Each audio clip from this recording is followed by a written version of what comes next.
नमस्कार दोस्तों, मैं हूं आपका दोस्त प्रदीप कुमार बागड़े। आपका इस कार्यक्रम में स्वागत है, जिस कार्यक्रम का नाम है आपके अनुरोध पर। दोस्तों, आपके अनुरोध पर आज मैं आपको बताऊंगा B.R. चोपड़ा, इनके जीवन परिचय के बारे में बताऊंगा। दोस्तों, अगर आप मेरे चैनल को पहली बार देख रहे हैं तो आपसे अनुरोध है कि आप इसे लाइक करें। वीडियो के नीचे रेड कलर का बटन है, उसे दबा के सब्सक्राइब करें। बाजू में एक बेल है, उसे भी दबाएं ताकि मैं जो भी वीडियो डालूं वो सबसे पहले आप तक पहुंचे। तो चलिए दोस्तों, वीडियो की शुरुआत करते हैं। बलदेव राज चोपड़ा, भारतीय सिनेमा जगत में इन्हें B.R. चोपड़ा के नाम से जाना जाता है। यहाँ दोस्तों, इनका असली नाम है बलदेव राज चोपड़ा। ये एक ऐसे फिल्मकार के रूप में याद किए जाते हैं जिन्होंने पारिवारिक, सामाजिक और साफ सुथरी फिल्में बनाकर लगभग 5 दशक तक सिने प्रेमियों के दिलों में अपनी खास पहचान बनाई।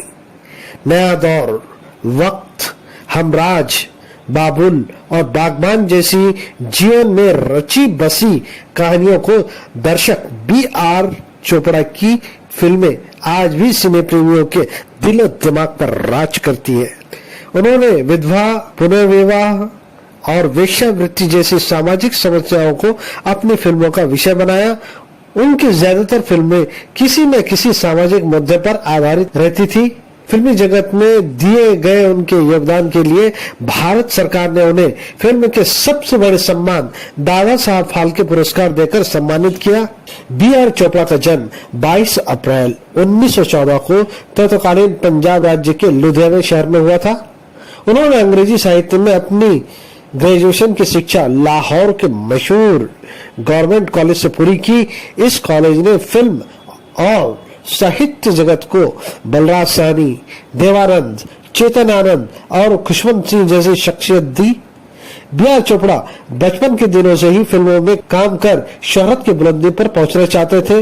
देश के विभाजन के पश्चात उनका परिवार दिल्ली आ गया, लेकिन कुछ ही दिनों के बाद B.R. चोपड़ा का मन वहां नहीं लगा और वो अपने सपनों को साकार करने के लिए दिल्ली से मुंबई आ गए। B.R. चोपड़ा ने अपने कैरियर की शुरुआत फिल्मी पत्रकार के रूप में की। फिल्मी पत्रिका सिने हेराल्ड में वो फिल्मों की समीक्षा लिखा करते थे। कुछ ही समय में B.R. चोपड़ा ने इस पत्रिका का सारा भार स्वयं उठा लिया और 1947 तक इसे निरंतर चलाया। इसी वर्ष उन्होंने I.S. जौहर के साथ मिलकर फिल्म चांदनी चौक का निर्माण शुरू किया, लेकिन लाहौर में दंगे भड़कने के कारण उन्हें इस फिल्म को बीच में ही बंद करना पड़ा।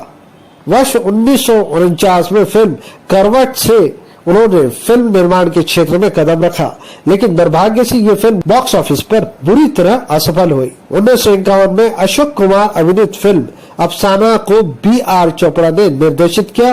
फिल्म ने बॉक्स ऑफिस पर अपने 25 सप्ताह पूरे किए और रजत जयंती बनाई। इस फिल्म की सफलता के बाद B.R. चोपड़ा फिल्म इंडस्ट्री में अपनी पहचान बनाने में सफल हो गए। वर्ष 1955 में उन्होंने B.R. फिल्म्स बैनर का निर्माण किया। इस बैनर तले उन्होंने सबसे पहली फिल्म नया दौर का निर्माण किया। नया दौर के माध्यम से B.R. चोपड़ा ने आधुनिक युग और ग्रामीण संस्कृति के बीच टकराव को रुपहले पर्दे पर पेश किया, जो दर्शकों को काफी पसंद आया। फिल्म नया दौर ने सफलता के नए कीर्तिमान स्थापित किए। B.R. चोपड़ा को आकाश की बुलंदियों पर पहुंचा दिया। अपनी इस सफलता के बाद B.R. चोपड़ा ने पीछे मुड़कर नहीं देखा और एक से बढ़कर एक फिल्म का निर्माण कर दर्शकों का भरपूर मनोरंजन किया। इन फिल्मों में साधना, 1958, कानून, गुमराह, हमराज जैसी सुपरहिट फिल्में शामिल हैं। B.R. चोपड़ा के बैनर तले निर्मित फिल्में समाज को संदेश देने वाली होती थी। 60 के दशक के दौर में निर्माता फिल्म संगीत प्रदान हुआ करती थी, लेकिन B.R. चोपड़ा अपने दर्शकों को हर बार नया कुछ देना चाहते थे। इस बात को ध्यान में रखते हुए 1960 में उन्होंने कानून जैसी प्रयोगात्मक फिल्म का निर्माण किया। ये फिल्म इंडस्ट्री में किया गया एक नया प्रयोग था, जब फिल्म का निर्माण बगैर गाने के भी किया गया। B.R. चोपड़ा ने अपने भाई और जाने माने फिल्म निर्माता निर्देशक यश चोपड़ा को भी शोहरत की बुलंदियों पर पहुंचाने में अहम योगदान दिया। 1959 में प्रदर्शित फिल्म धूल का फूल, वक्त, इत्तेफाक जैसी फिल्मों की सफलता के बाद ही यश चोपड़ा फिल्म इंडस्ट्री में एक निर्देशक के रूप में स्थापित हुए। सुप्रसिद्ध गायिका आशा भोसले को भी कामयाबी की शिखर पर ले जाने में निर्माता निर्देशक B.R. चोपड़ा की फिल्मों का अहम योगदान है। 50 के दशक में जब आशा भोसले को केवल B और C ग्रेड की फिल्मों में गाने का मौका मिला करता था, उस समय B.R. चोपड़ा ने ही आशा भोसले की प्रतिभा को पहचाना और अपनी फिल्म नया दौर में गाने का मौका दिया। यह फिल्म आशा भोसले के सिने करियर की पहली सुपरहिट फिल्म साबित हुई। इस फिल्म में मोहम्मद रफी और आशा भोसले के गाए युगल गीत बहुत लोकप्रिय हुए, जिसमें मांग के साथ तुम्हारा, उड़े जब जब जुल्फे तेरी आदि गीत शामिल है। फिल्म नया दौर की कामयाबी के बाद ही आशा जी को अपनी मंजिल प्राप्त हुई। इसके बाद B.R. चोपड़ा ने आशा जी को अपनी और भी कई फिल्मों में गाने का मौका दिया। इन फिल्मों में वक्त, गुमराह, हमराज, आदमी और इंसान, धूम प्रमुख है। आशा भोसले के अलावा पाश्चात्य गायक महेंद्र कपूर को भी हिंदी फिल्म इंडस्ट्री में स्थापित करने में B.R. चोपड़ा की भूमिका अहम रही। स्वास्थ्य खराब रहने के कारण 80 के दशक में यानी कि 1980 में B.R. चोपड़ा ने फिल्म का निर्माण करना कुछ कम कर दिया। इस दौरान 1980 में उन्होंने इंसाफ का तराजू, निकाह 1982 का निर्माण किया। वर्ष 1985 में B.R. चोपड़ा ने दर्शकों के रंग को पहचानते हुए छोटे पर्दे की तरफ रुख कर लिया।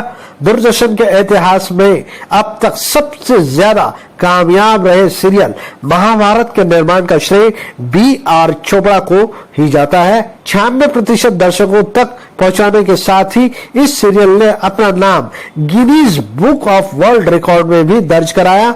B.R. चोपड़ा के लिए यह एक महान उपलब्धि थी।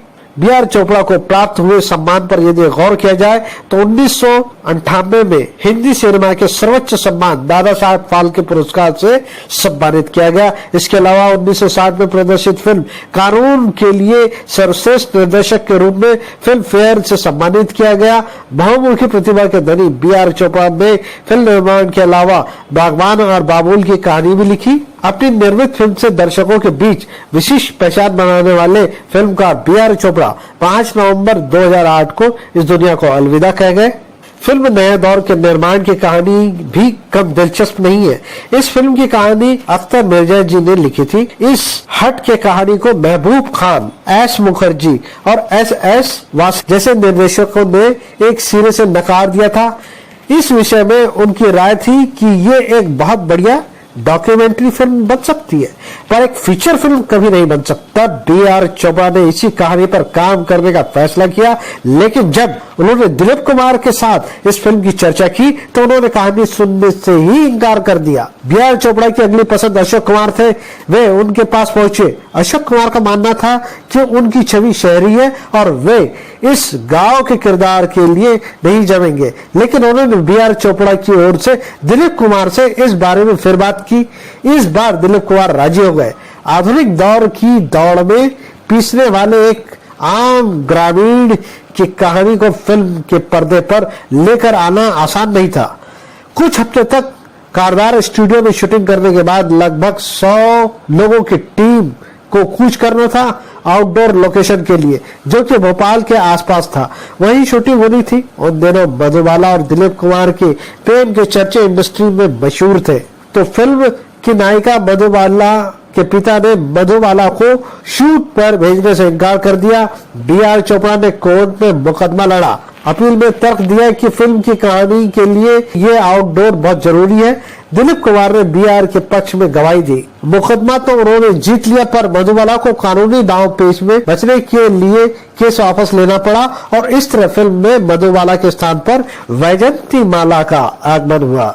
मधुबाला की मदर इंडिया के लिए लिबर्टी सिनेमा 10 हफ्ते के लिए बुक था, पर फिल्म तैयार न कर पाने के कारण उन्होंने B.R. चोपड़ा को नए दौर को अपने बुक किए हुए 10 हफ्ते दे दिए। साथ में ये भी हिदायत दी कि चाहे तो वो 5 हफ्ते के लिए ले लो, तुम्हारी इस टागे वाली की कहानी को पता नहीं दर्शक मिलेंगे या नहीं। बाद में यही महबूब खान थे जिन्होंने जब फिल्म नया दौर में अपनी रजत जयंती मनाई तो बी.आर. चोपड़ा को उनकी फिल्म के प्रीमियर के लिए मुख्य अतिथि होने का आग्रह किया। बी.आर. चोपड़ा उन निर्देशकों में से थे जिन्होंने अपना चुनाव और अपने फैसले पर हमेशा पूरा विश्वास किया था। बी.आर. चोपड़ा ने प्रकाश से शादी की जो बाद में प्रकाश चोपड़ा हो गई।